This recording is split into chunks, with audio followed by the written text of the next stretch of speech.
Work with me. Okay, there we go. Jibbit. Oh yeah.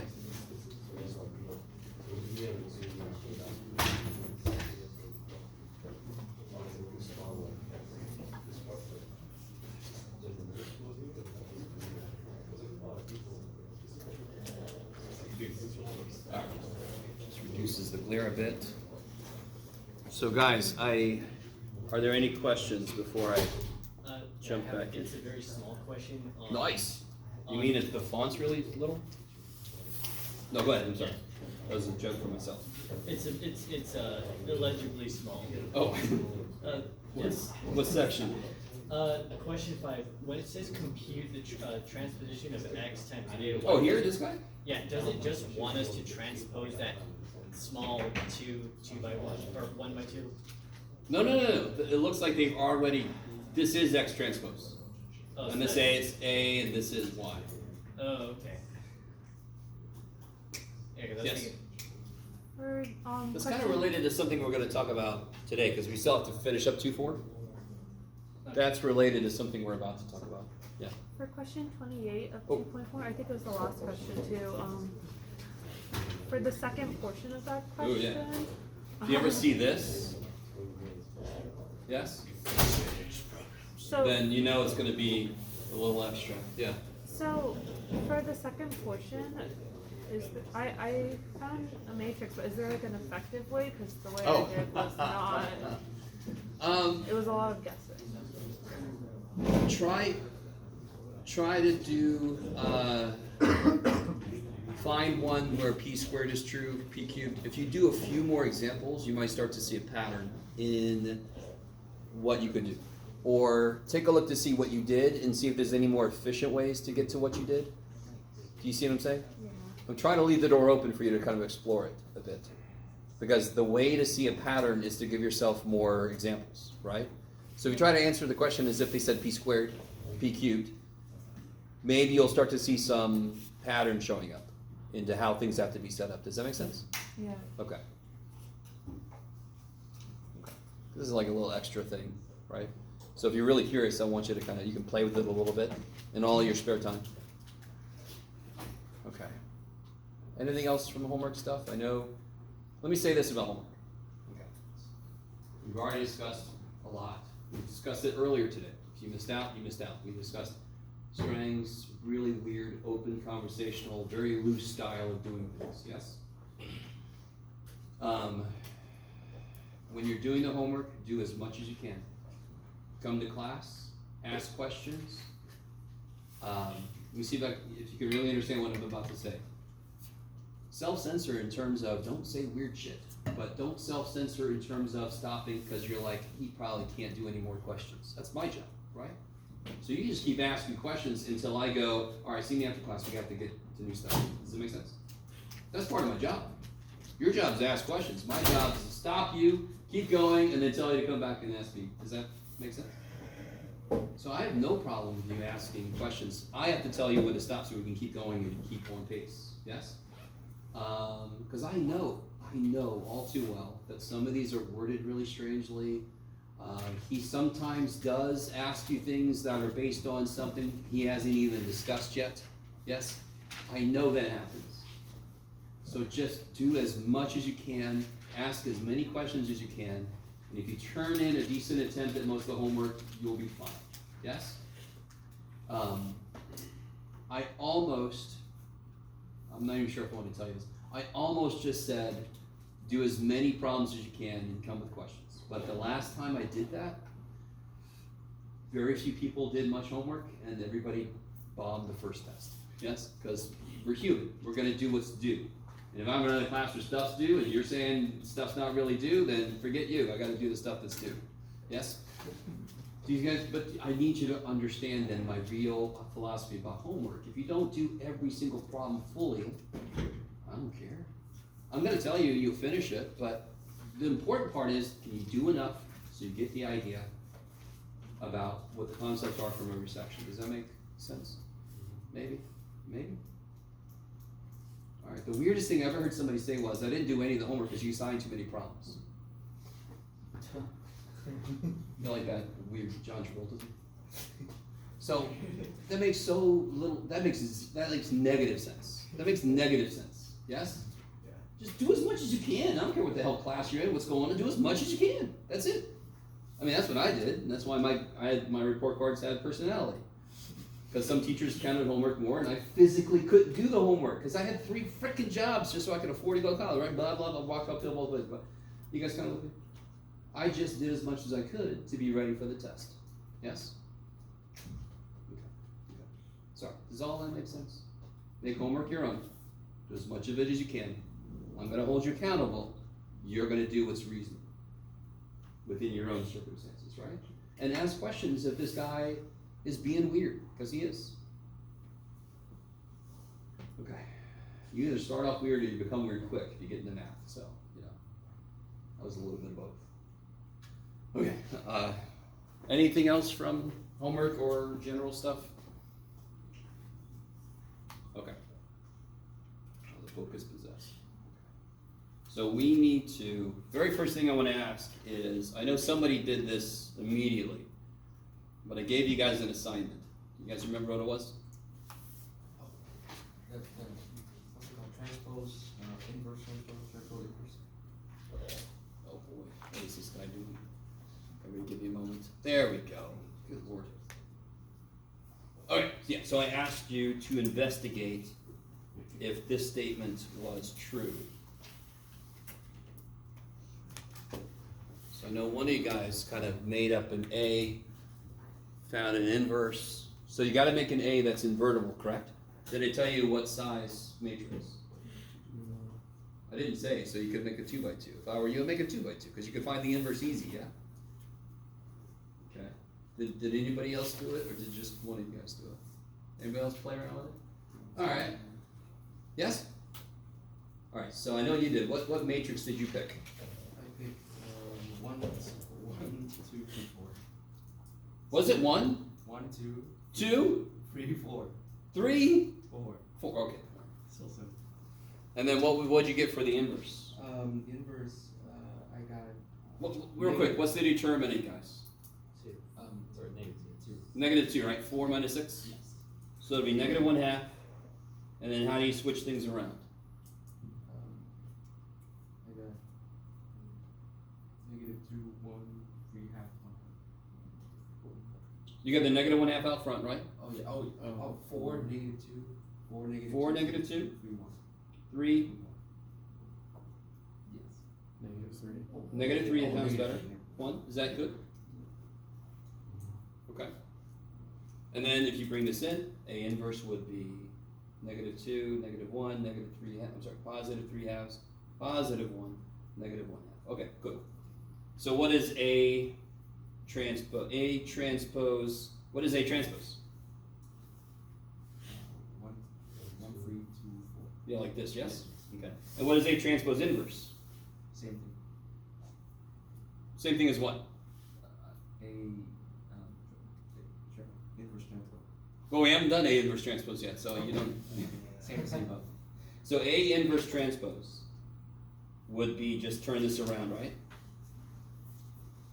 All right, is everybody with me? So inverting 2 by 2 easy, transposing any matrix is easy. Yes. Go boom, and just keep doing that boom, boom. Yes. So this is easy to investigate. If I do all this and I do get the same answer, have I proven anything? I've proven that it works for the matrix I picked.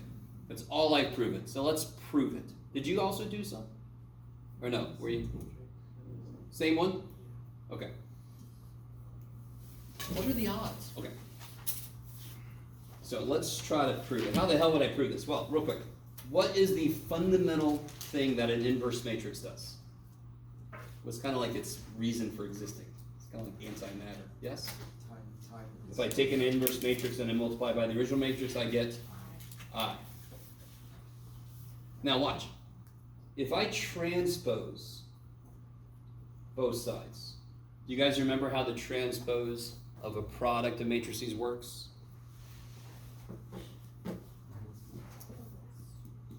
So what's the transpose of A inverse times A? I didn't mean to put a dot there. It's not a dot.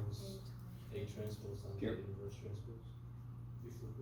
It'll be A transpose, A inverse transpose, yes? And what is I transpose?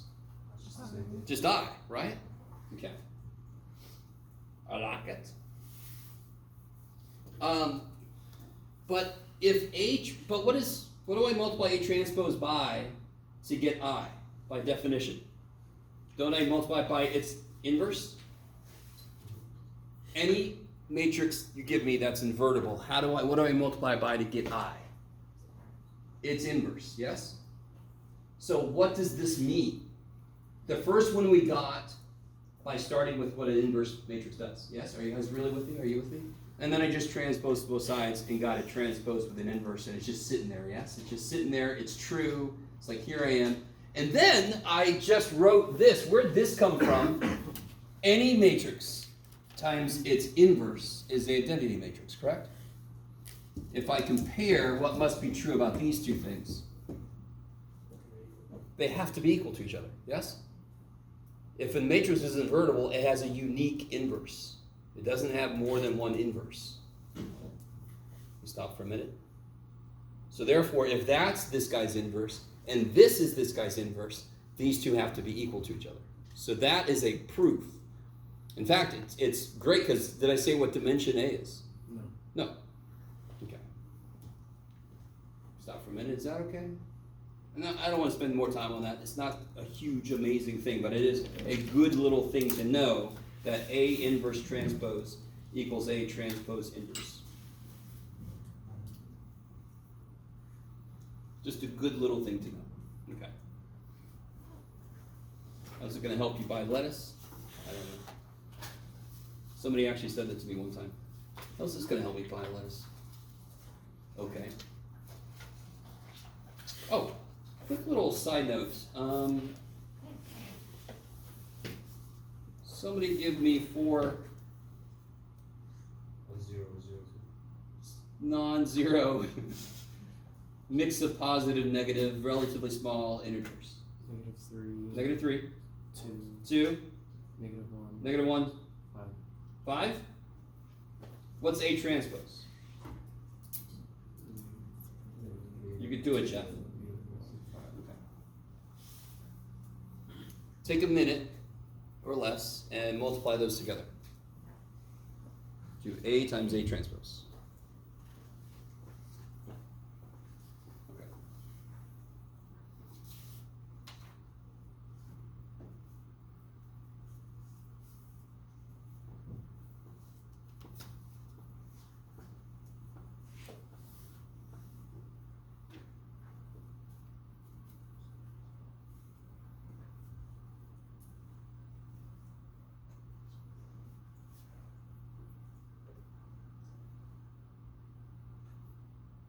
I'm gonna catch up to you guys.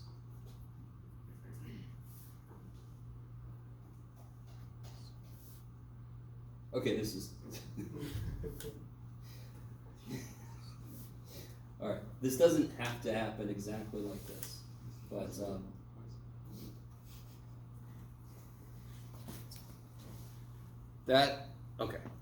that matrix is what's called a symmetric matrix. Every time you take A times A transpose, you get what's known as a symmetric matrix. And a 2x2 symmetric matrix, just like all the 13s, it's just great luck for us.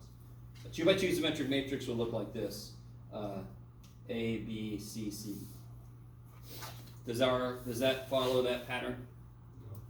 We just happen to have A the same as C, but it doesn't have to be. So a symmetric matrix just means you have your pivots, and then your other numbers are symmetric. Now for 3x3, for it to work for 3x3, it would look like this. I could do A, B, C, B, C, D, E, E, F.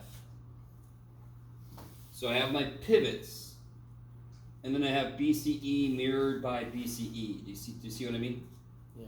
2x2 is too small. I couldn't really see the pattern because there's only one thing that could go here and here. Now I got a little bit bigger. I can see the lower triangular is mirrored by the upper triangular. That's a symmetric matrix. Just a little extra kind of special class of matrices. Okay. You showed us this already. Hmm? You showed I did? Neat.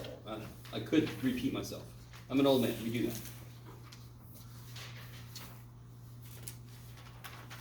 Now, real quick, this should be something very familiar to us. If I give you a vector, and I give you another vector, this is kind of approaching the question somebody had earlier about one of the homework problems. What would this be? Take a minute and figure out what that is.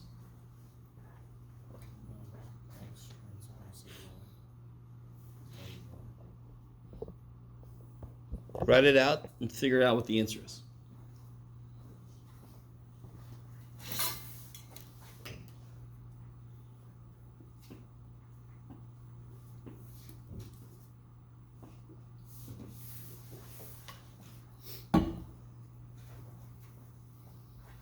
So we catch up to you. What's X transpose? 1, 2, -3 as And a row, right? How big is this? Is X transpose? It's 1 by 3. 1 by 3. How big is Y? 3 by 1. How big is the answer going to be? 3 by 1 by 1.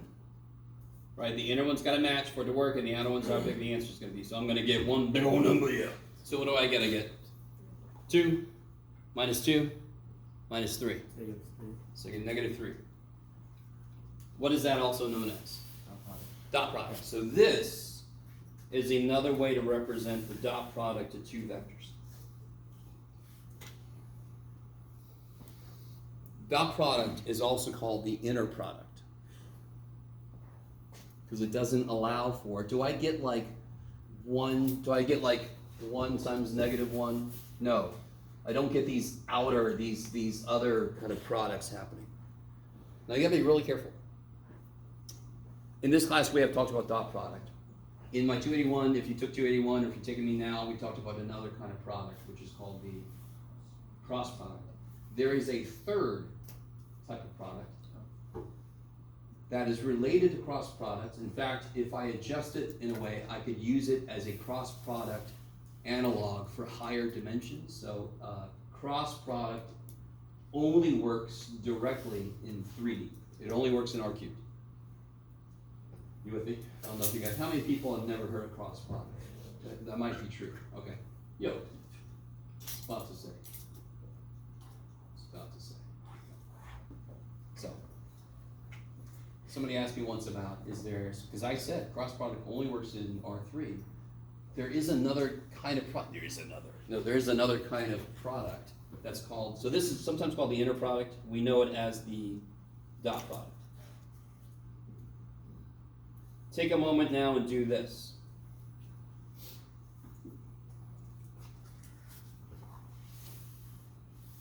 You got your XY still, same old XY. I want you to do XY transpose.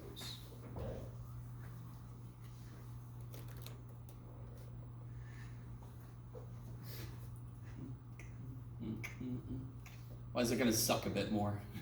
It's not really, but it's going to be more writing. It's a 3 by 3. Yeah. So let's see. If I do 1, 2, -3 times 2, -1, 1. So this is 3 by 1, and this is 1 by 3. Insides match, the outsides is how big the answer is going to be. But it's relatively easy, yeah? Because you just have to do 1 times 2, right? -1, 1. And then you double this, right?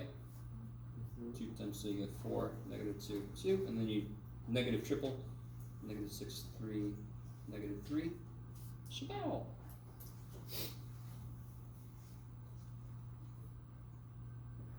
Is that okay?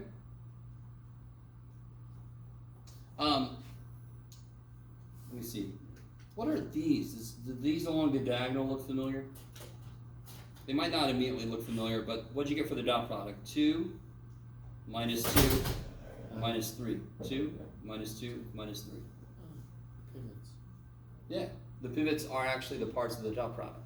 So the outer product includes the numbers from the inner product in it, which is why it isn't really the other part of like with dot product and the cross product.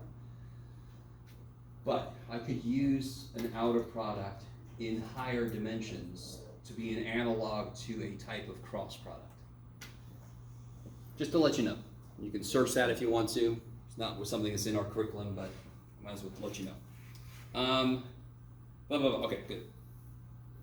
Blah, blah, blah, blah, blah, blah, blah. By the way, yeah, let me show you this. Do you guys remember cross product? It's, oh God, let me see if I remember.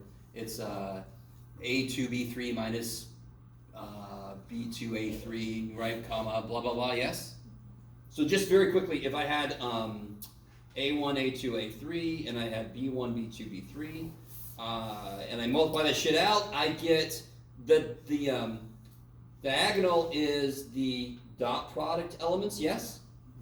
And then these, everything off of that would be the elements of the cross product, yes? So you kind of see, and blah, blah, blah, blah. You see what I'm saying?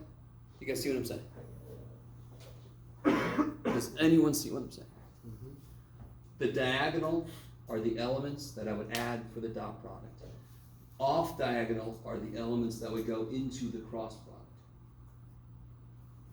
Okay, just pointing out the connection. Okay. So you have to finagle it a bit, but you can use it in higher dimensions.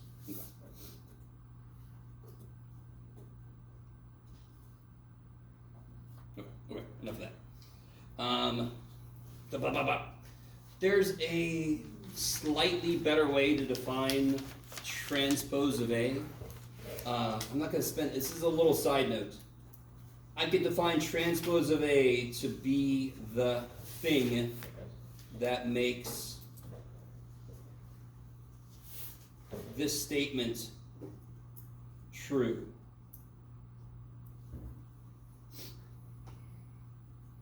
That's kind of like a higher level definition of A transpose. And what we end up with, if we force that to be the definition, and if I try to do it, I'm going to end up with our definition of A transpose. So by the way, let me make this really, really clear. If I do this, is this an inner product or an outer product? Inner. Yeah, this is inner. Versus this is a outer. So these are two inner products. Do you see how I kind of switched where A was and so forth? Okay.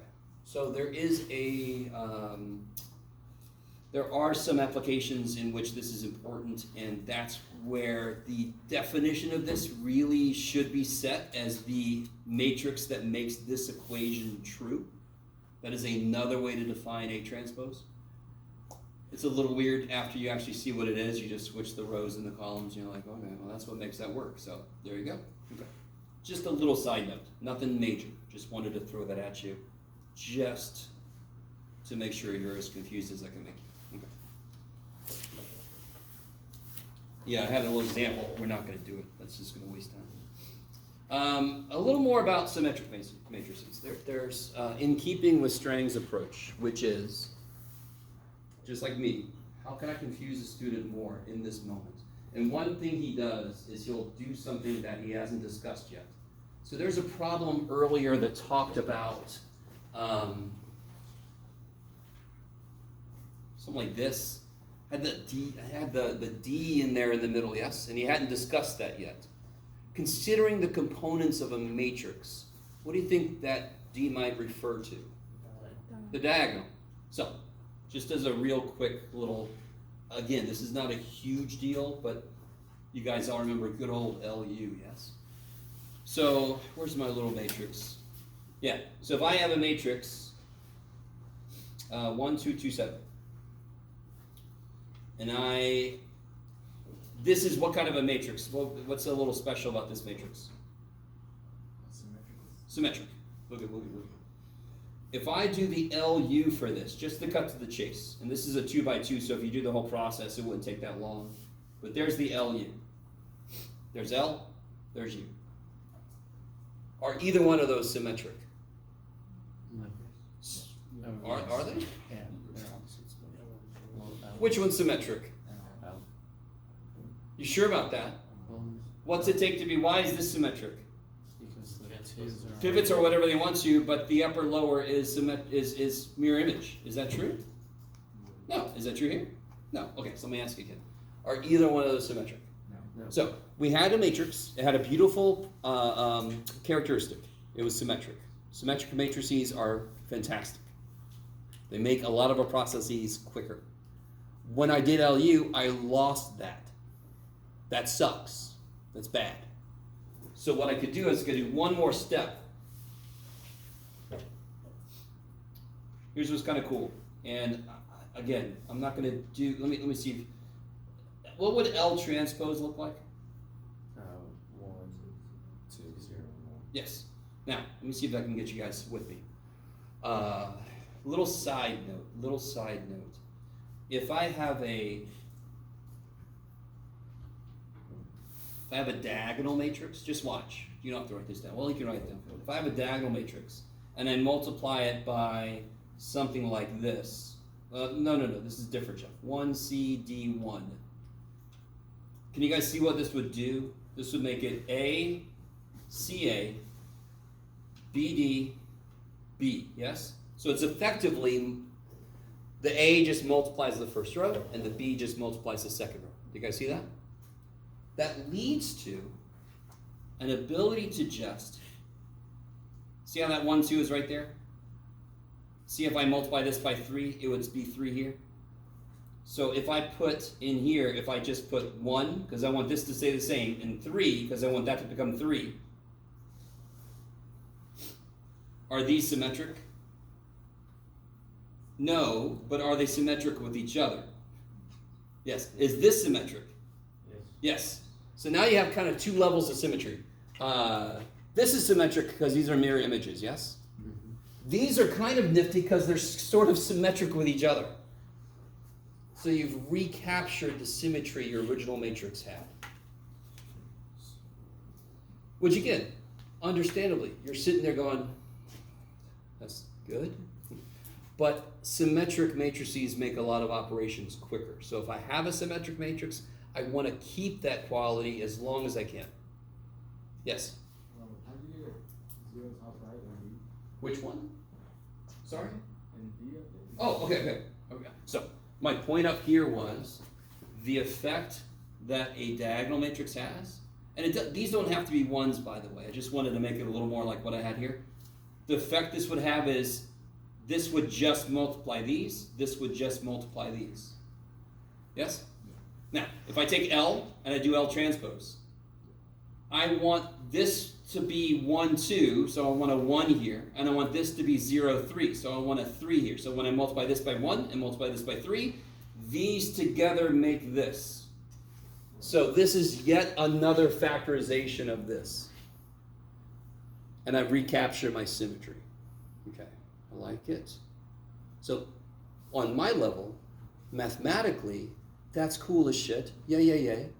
For some of you guys who want to do computer engineering and machine learning and all that kind of shit, the fact that you have symmetric matrices are going to make a lot of the computations you have to have your programs calculate quicker. So therefore, you don't want to lose the symmetry if you don't have to. You want to build in the symmetry so that if it has to do a bunch of computations, it can do it much quicker with the symmetric matrices. Okay. Again, this is not a huge part of the class, a little tiny subnote, but depending on what you go into after this class, this could be a semi-decently big part of what you're doing. This idea of trying to maintain symmetry. Okay.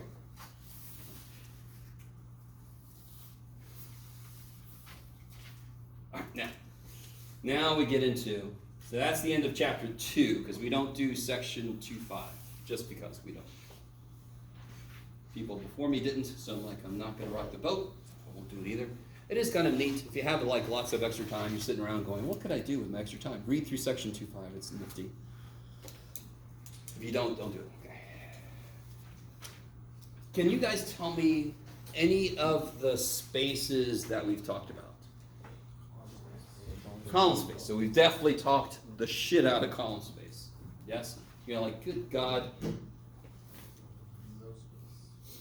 Row space. Cool. I mentioned another one a couple times, null space. I haven't officially fully talked about it yet, but I think some of you guys should be able to tell me what that is. And then there's one more space. And by the way, let me be more specific. I'm given a matrix A, the column space of A, row space of A, null space of A. And then there's one more space that we haven't spoken about directly, but it is the null space of A transpose. It kind of makes sense we haven't spoken about this because we barely talked about null space.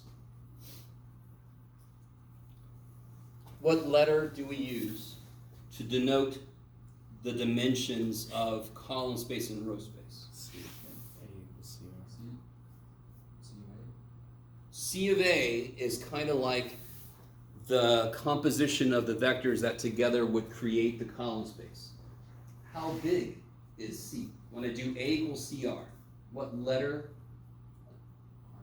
If something is not invertible, it does not have full rank. So R, right? So when you did A equals CR and you had to row reduce and get what R was and go back and see what C was, I would say, what rank is A? What rank is C? What rank is R? R equals, yes? So R is the dimensionality of your column and your row space. We've talked before about the fact that those two have to be equal. And somebody tell me, what's the general way to define how big a matrix is? It's do it again? N by N. So how many columns does our general matrix A have? N. So we're not necessarily just talking about square matrices. In fact, we left square matrices behind already. Yes? Somebody with me. We're kind of reviewing. The last two we haven't talked much about yet, but everything I just said is old news. What I want to prove to you today, I want to talk about what the hell is a null space? How do we find it? How big is it? Yes? You're all like, go ahead. All right. So we're going to talk about these two. So here's what's funny. I've already infused the course because I don't want to spend a ton of time. You already know I haven't taught this course in forever. It's one of my favorite courses when I was a student. I was like, good God, it's been so long. Use the book because other people use it, blah, blah, blah. I've infused a lot of stuff that I felt should have come earlier, and now Strang is catching up with Chapter 3. Chapter 3 would normally be Chapter 1 in a traditional structured linear algebra book, yes? All that said, there's a lot in 3.1 and 3.2 especially that we've already done, which is fantastic. Little tears. There is a decent little chunk that we can formalize now, finally, and make it concrete. So a couple of definitions first. Oh, shit.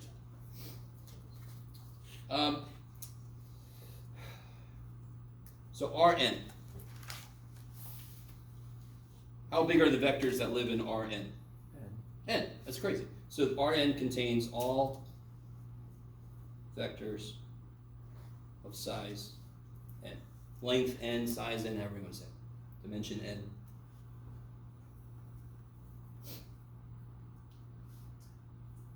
I have talked about spaces, obviously. But let's formalize this a little bit. A vector space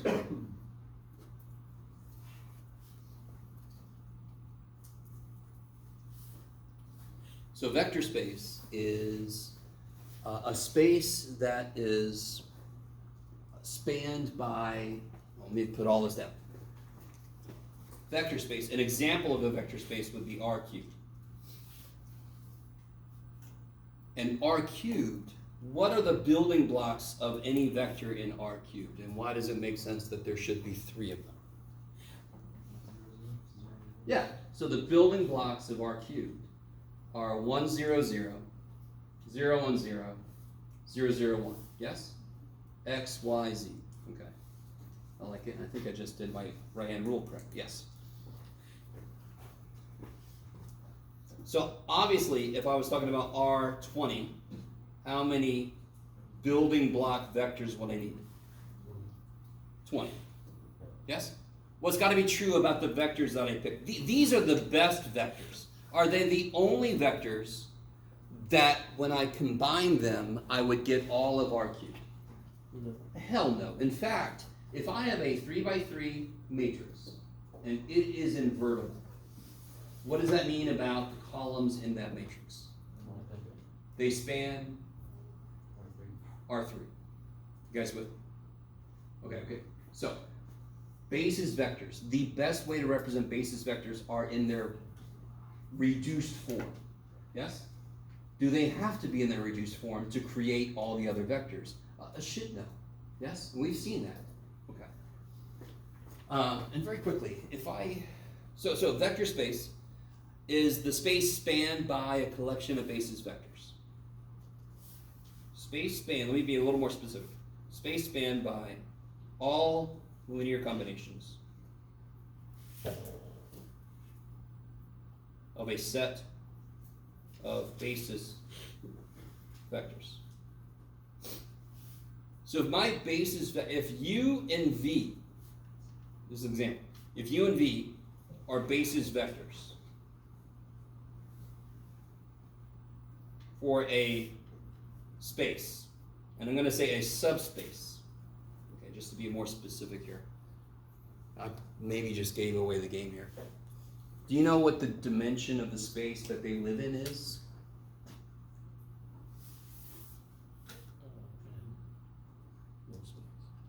How big could any vector U be? How long could it be? How many components could it have? Infinite. And what about the V? Yeah. Infinite. Do you agree, in some sense, they construct a two-dimensional space? Would you agree with me? In some sense, it is a two-dimensional. In fact, any two vectors define a plane. I don't care if they live in the 27th dimension, R27 or R3 or whatever. You with me? But that doesn't mean that they are R squared. What is R squared specifically? What is that R squared specifically?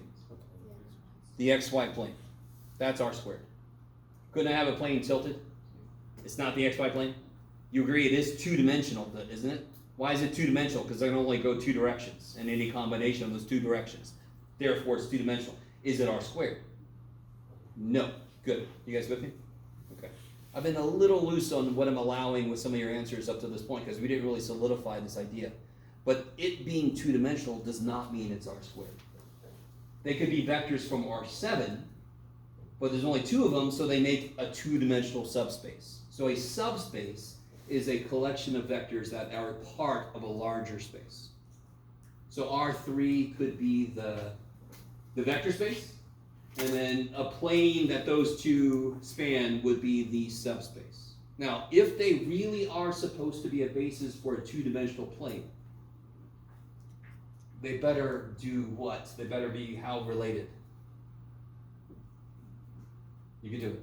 They better not be what? Or else they only make a line. They better be literally independent. They better. Let me have some more of my mystery liquid.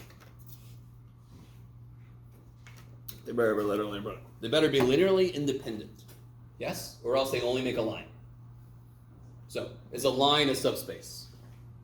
Potentially. So let me ask you this. What do I need to be true? I should be a little more careful with this, but I'm assuming, like the book does, that this goes through 0, 0, 0 if I'm an R cubed. Yes? That's important for a subspace. So if in fact, that's what I want to say. This is where I was going with this example, and I just gave it away. If CU plus DV constructs every element of the subspace, why must the 0 vector be an element? Because what are C and D? Any real numbers, any scalar that's a real number, correct? So what could they both be? 0. So is it possible to have a subspace that does not have the 0 vector in it? No. So take the xy plane. Here's 0, 0, yes? Tilt it so it still goes through 0. That's a subspace. Lift it, not a subspace anymore. You guys with me? That is a definitional thing that's based on where we put our coordinate system, correct? I could move my coordinate system and make it a subspace again. So it's sort of like a parabola is officially has even symmetry, but if I move it over, it doesn't anymore, because even symmetry by definition is y-axis symmetry. You guys, does it still have some kind of symmetry? Shit, yes. But officially, it doesn't have even symmetry. So if I move a subspace and it doesn't contain 0, 0, 0 anymore, officially it's not a subspace anymore. Because it's supposed to be a collection of all linear combinations, and if I do 0 plus 0, 0u plus 0v, is that in the subspace? No. So another quality that kind of comes from the way we create it. If I create a subspace by taking every combination of these things, Jeff, we didn't have W. There's something else. Has anybody ever heard of something called, well, this is kind of weird because psychologically closure has a different meaning, but so some of you guys might have heard of closure. You need some closure? Maybe, right? In mathematics, closure means like the real numbers are closed under addition. Okay, let me say it like this. The natural numbers are closed under addition, because if I take any two of them and operate with the operation of addition, is it possible to get something that doesn't stay in the set? No. I cannot add two natural numbers and get something that is not a natural number. You guys with me? You guys with me? What about subtraction? Are natural numbers closed under subtraction? What's 2 minus 3? Is that a natural number? No, natural numbers are 1, 2, 3, 4. It's what came naturally to us. 1 rock, 2 rock. Yes? Are you guys with me? So, do you see how closure is a really cool little word? What's got to be true about a subspace is it has to have closure. It must contain its own combinations. So if it doesn't have 0, 0, 0 in it, for example, it can't be closed. What about, if I'm looking at the xy plane, if I'm looking at r squared, are the vectors in the first quadrant, including the axes, do they make a subspace? Do all the vectors here make a subspace? Can C and D be negative? Can C and D be negative? You can do it. You can do it. Of course they can be negative, right? When you looked at what was independent, didn't you look at maybe column 1 minus column 2 is column 3? Would they be independent? No. You used subtraction, didn't you? Could the multipliers be negative? They could be any scalar, any real scalar. Are you with me? So if this is u, is negative u in the space? Is negative u in the proposed subspace? If I call the first quadrant my proposed subspace? No. Is 0 in the subspace? Yes. So this did not fail because it didn't have 0, 0. It failed because it wasn't closed. I can make a combination that is not in the proposed subspace. You guys, does that make sense? I need this to make nothing but sense. It's just like if I take two natural numbers and subtract them. I don't get a natural number back necessarily, not closed under subtraction. Is this a subspace? It's got 0. 0, 0 in this case, we've got the 0 vector, but I can do a linear combination that leaves the proposed subspace. No good. What if I add the third quadrant? Is that good? No. Sorry. Because can't I take one of these and add it to one of these and get over here? I can. Yes, of course I can. So the only way that it could be closed is if I have the entire plane. No portion of a plane could possibly be a subspace, because the minute I make a linear combination that goes out of there, and of course I can make a linear combination. So let me ask you this: what is the smallest possible subspace of R squared? Be more specific. Okay, 0 vector. You could have said 0 vector or 0, 0. That is the smallest possible subspace, because what's every linear combination of 0, 0? 0, 0. So is it closed? Check. Does it have the 0 vector in it? Hell yeah. So that is the smallest possible subspace. We call that the trivial subspace.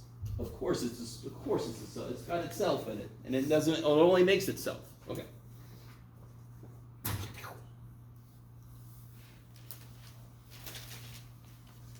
All right. Oh, that's right. blah, blah, blah, blah, blah, blah, blah, blah, blah, blah, blah. Oh, good. Oh, what do you guys think this means? What's the only other time you've seen that kind of notation? 3 by 3 Yes, 3 by 3 matrices. So this is the vector space of 3 by 3 matrices. Can somebody explain to me two things that makes all 3 by 3 matrices a vector space? What two things would it need? It needs to have some idea of 0, correct? Is there a matrix that we would consider the additive identity, the 0 matrix? It would be the matrix that has nothing but zeros in it. You with me? So 0, 0, 0, 0, 0, 0, 0, 0, 0. So does all 3 by 3 matrices have the 0 matrix? You gotta be with me. If I say I've got a collection of all the 3 by 3 matrices, do I include the thing that you would call the 0 matrix? Okay, good. That's one thing you need to be a vector space, correct? You need to have the 0 thing. If it's vectors, you need the 0 vector. If it's matrices, you need the 0 matrix. If it's numbers, you need 0. What else do I need?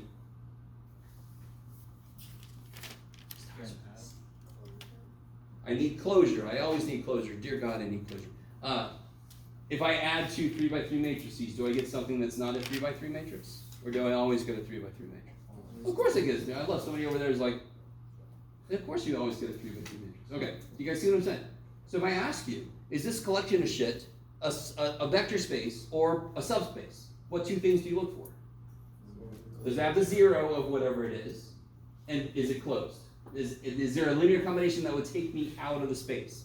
If it doesn't have 0, or if if a combination makes you have something that's not in the space, it's not a space. It's not a vector space or a subspace. So officially, a subspace is just a smaller element of large. So the xy plane is a subspace of R cubed. Any plane in R cubed is a subspace that goes through 0, 0, 0, yes? You guys with me? Okay. So I will sometimes use vector space and subspace interchangeably because a subspace is a vector space. It just happens to be a smaller set of a bigger thing. Okay. Of course, R cubed itself is a subspace of R4. Yes? Just keep going up in dimension, yes? Okay. So let me ask you this, based on what I just said. What I just said has one little, well, let me talk about this real quick. So this has got A, B, C, D, E, F. One more thing I want to ask you about. What do you think are the basis matrices? And again, there's a lot of answers to this, but the most basic ones should be the easiest way to construct the matrix I just put up in there. A, B, C, D, E, F, G, H, I. Does that represent every possible element of R 3 by 3? A, B, C, D, E, F, G, H, I. There's no element in R 3 by 3 that you could write differently than this. Yes? H might equal D, so what? It's still in that form, correct? Can anyone think of, just like R3 was 1, 0, 0, 0, 1, 0, 0, 0, 1, I, J, K. I'm not kidding, but I'm kidding. What would it take for a basis matrix for that space, R 3 by 3? What do you think? How many elements are in that general representation? 9! Sorry. Not 0 in German, I'm sorry, I don't speak German. I know a little German, he's about 4 foot tall. So here are the basis. There's one of them, yes? Can you imagine? And then, I'm not going to write them all out, there's going to be 9 of them. Just like 1, 0, 0, 0, 1, 0, 0, 0, 1, I have something to control the x, I have something to control the y, I have something to control the z. You guys with me? So here I need something to control the A spot, I need something to control the B spot, blah, blah. So I'm going to have 9 of those matrices. They each have 8 zeros, 1, 1. Yes? Are you guys with me now? Are there more ways to represent the bases than that? Of course. Just to remind you guys. What was the basis for R squared? What's the best basis? Best basis.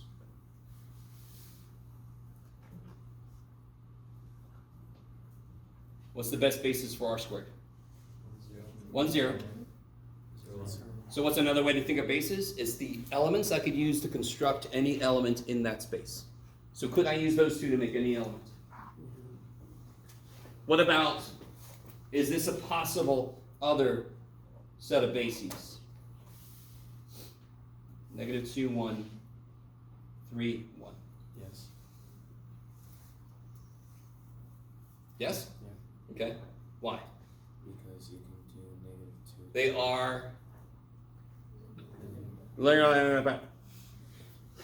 are Lindy. How's that? For short for linearly independent. They're Lindy.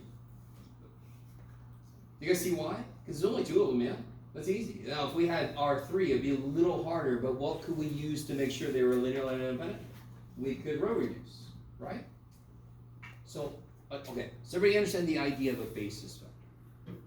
There is a best set of basis vectors normally, and then there's other ones that would work, and what's true about every other set that would work is they have to be linearly independent.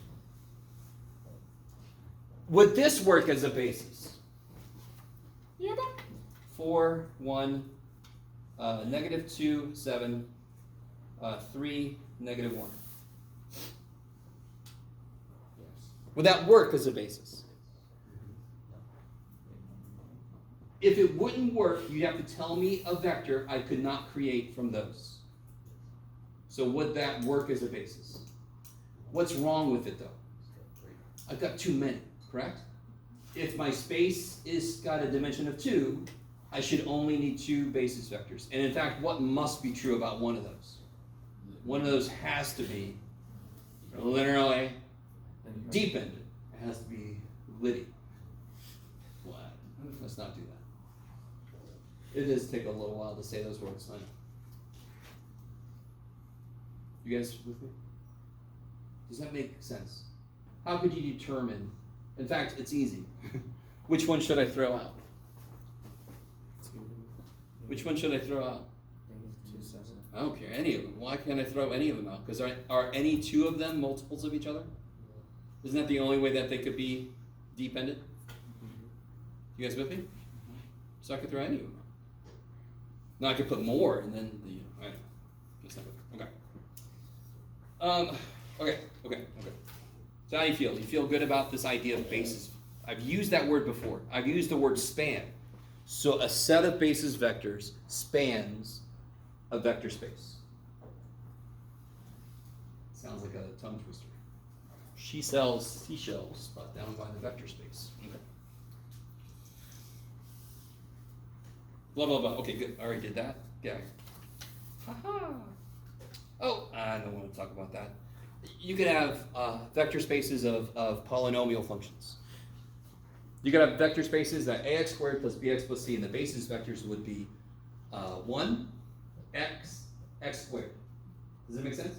If I have 1, x, and x squared, can you create any trinomial, quadratic trinomial? Right? Couldn't you? Okay, so the idea of basis vectors and vector space goes beyond just collections of vectors and matrices. They could do stuff like polynomials. They could do other things that are even less mathematical. Okay, we're obviously going to focus on vector spaces created from column vectors. Thank God, because that's what we've been focusing on this whole damn time. Yes? All right, so I'm desperately trying to get to a point where I can do some beautiful concrete stuff. Let's see. Blah, blah, blah. Blah, blah, blah. Okay, good. Already said a lot of this stuff. Hold on. Blah, blah, blah. Blah, blah, blah. Blah, blah, blah. Blah. Okay, good. I did all that. Oh, let me ask you this. Is this a subspace of R2 by 2? Hold on. Question mark.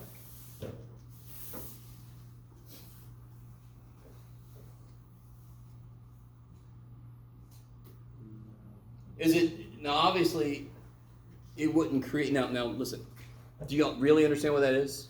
I mean, every 2 by 2 matrix that can be put in that form, yes? I could then ask you about the basis and all that kind of stuff. That's a separate question. Does that represent a subspace? Yes. What 2 things do you check? Does it include the zero element, right? In this case, the zero matrix. If you make A, B, and C all zero. When I combine two of the elements, do I still get the same in the same space? It's impossible to combine two things like this and get anything other than zero here, correct? And the other things I don't give a shit about, because I can add and make any number I want to.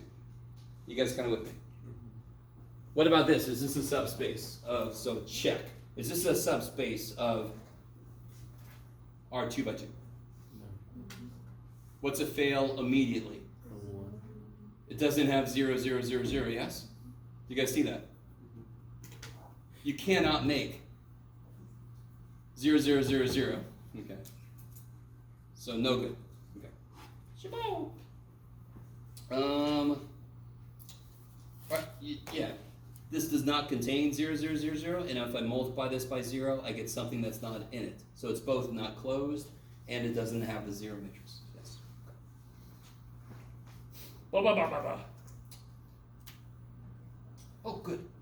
No, we already done this a million times. I'm not going to do that again. How do you feel the row space of A? Can you finish this? The row space of A is the column space of blank. The row space of A is the same thing as the column space of A transpose. Kick ass. Because that's the whole idea of a transpose. All the column space, all the column stuff becomes row stuff. All the row stuff becomes column stuff. Nothing amazing there, but that's going to come up.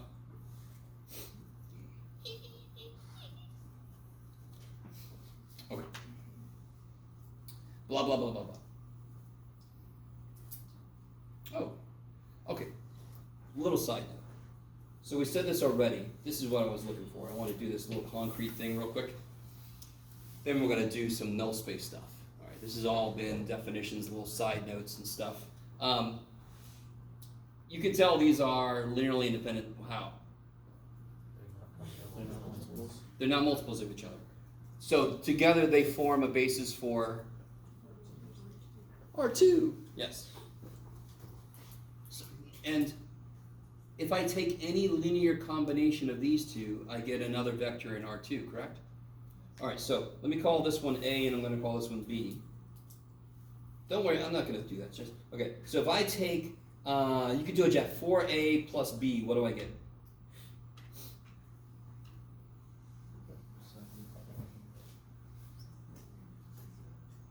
Seven zero, yes? What if I take 1/7 of 4A, don't look at the screen, Jeff, 1/7 of 4A plus B? 1 0, yes? Everything I just did is completely valid. It's still in the space, yes, because I took multiples and combinations, yes? And what is, let me call this guy, you're not going to believe this, I'm going to call this guy C.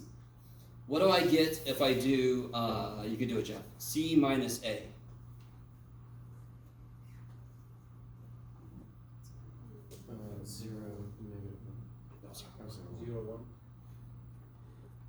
So it's not surprising that anytime you have the number of basis vectors, that it has to equal the dimension of your space that they span.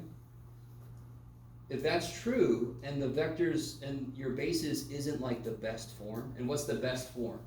1, 1, everything else is zeros. That is the best form you can have for basis vectors. If they are spanning the entire space, you must be able to get them to the form where it's 1, 0, 0, 1 in this case, yes? Okay. And that is just equivalent to row reducing a matrix. If I put those into a matrix, row reduced, we get to the same place. So all this is kind of coming back together finally. Okay.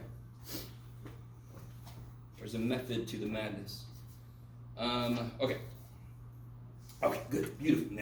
Now, the rest of today we're going to talk about null space.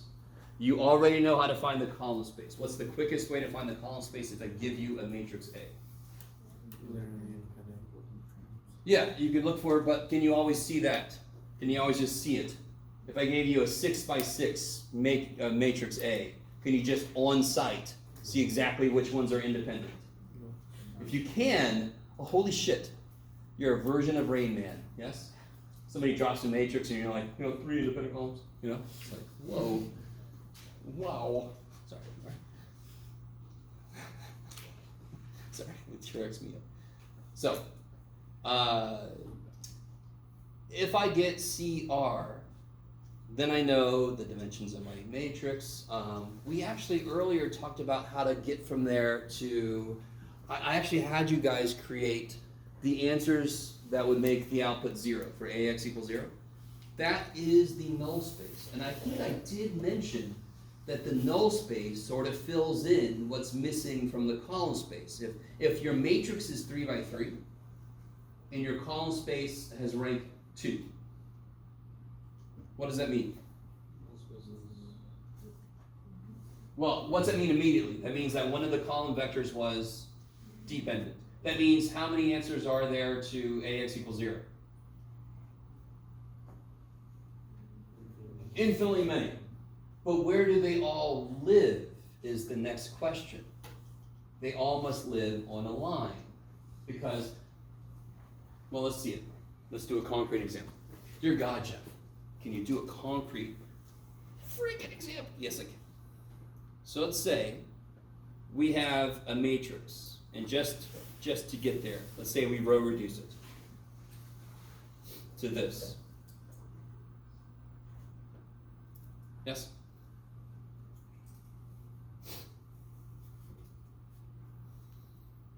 And so this is after row reducing. So this would be what we would call R0. I don't know if you guys remember that. I haven't taken the 0 row out, so it's what we call R0. It's not R yet, yes? How do you make R? You take the zeros out from your row reduced form, yes? For CR. Okay.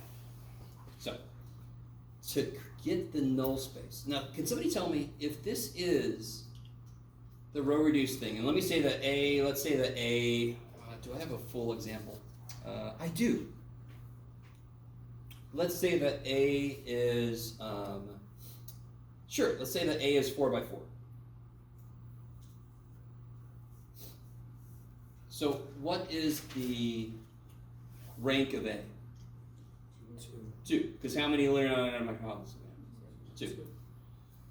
So the rank of A has rank 2. Full rank would require 4 linearly independent columns. This is how you spell independent columns. So can you take a moment? How would you solve this? Roxio. How would you solve? Sorry, you guys give me a. Oh, jeez. Sorry. I'll solving. We've got it reduced as far as it will go, correct? Bless you. Solving this, and this is what I've been kind of dying to show you, so I'm very excited. So if I take this,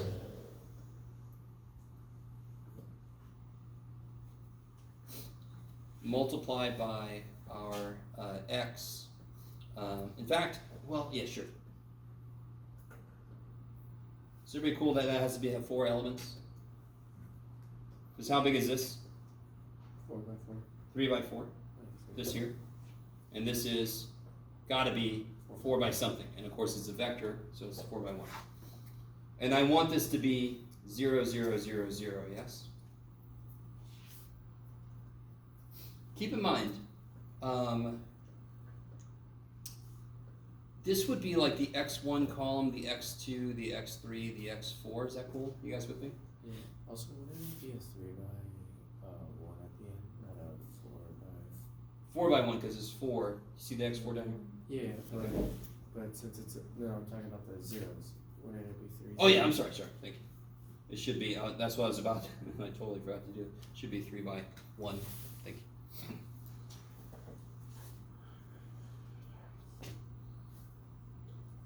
Can you set up? What was I about to say? I forgot. Oh yeah. X1, X2, X3, X4. Do you see how X1 and X2 are kind of? I'm sorry. X1 and X3 are kind of special because they relate to the columns that would have been linearly independent. Okay. So let's watch this. If I set up the equations, what does this equation here say? X1 plus 7x2 plus 8x4, good, equals 0. And then I get x3 9x4 equals 0. Okay. So the two kind of independent guys are x1 and x3. And the two that come from the ones that aren't independent are x2, x1. Now what's kind of nifty is what's kind of weird is we kind of turn that around. I'm going to call, do you see how x4 shows up in both? You with me? Go with me. This kicks so much ass. Let's call, if I told you what x4 was, what would you immediately know the value of? Yeah, if I told you that x4 was a 1/3, what would x3 be? -3. So okay. So if you call x4, let's call it t, then you know that x3 is -9t. Is that cool? All right, let's keep that going. So up here, I know x4 is t. If I call x2 w, can you guys figure out what x1 is? You could do it. This would be x1 plus 7 w, yes? Plus 8 t, yes? So what's x1? Now, does anyone really understand what the hell we just did? The answer is the vector x1, x2, x3, x4. Didn't we just figure out as much as we could those answers? Yes? Can you construct x1, x2, x3, x4? Yes, you can. So what's the answer vector look like? What's x1? What's x2? W. What's x3? -9t. And what's x4? T. Now, do you see a way to kind of break this up naturally? Do you see a way to break this up? I can have like the stuff dependent on W and the stuff dependent on T. You guys see that? Do you see how this is two-dimensional? Do you see what I mean by this is two-dimensional? You can look at it two ways. I got W and T. And those are multiples of independent vectors. So watch this. If I break this up, let me put this over here. Sorry. So I got -7W minus 8T, W, -9T, and T. So we've done this kind of thing before when we found the relationships needed to make something 0, and then we just made a vector that had those relationships. We've done this before. I just haven't formalized it like this. So now watch this. Let me make, what would it look like times W plus something times T? Do you see what I'm saying? What I put in here, that's multiplied by W. -7, 1. Now this has no W's, yes? So it has no W's. No W's, no W's. -8.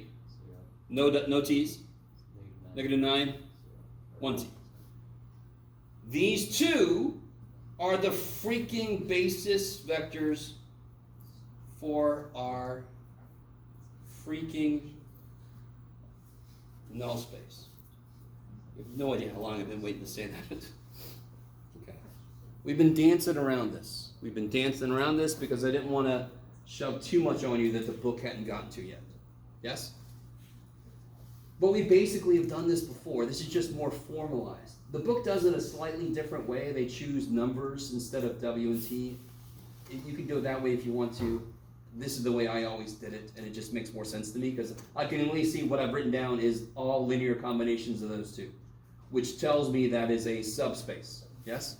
What is the dimension of that subspace?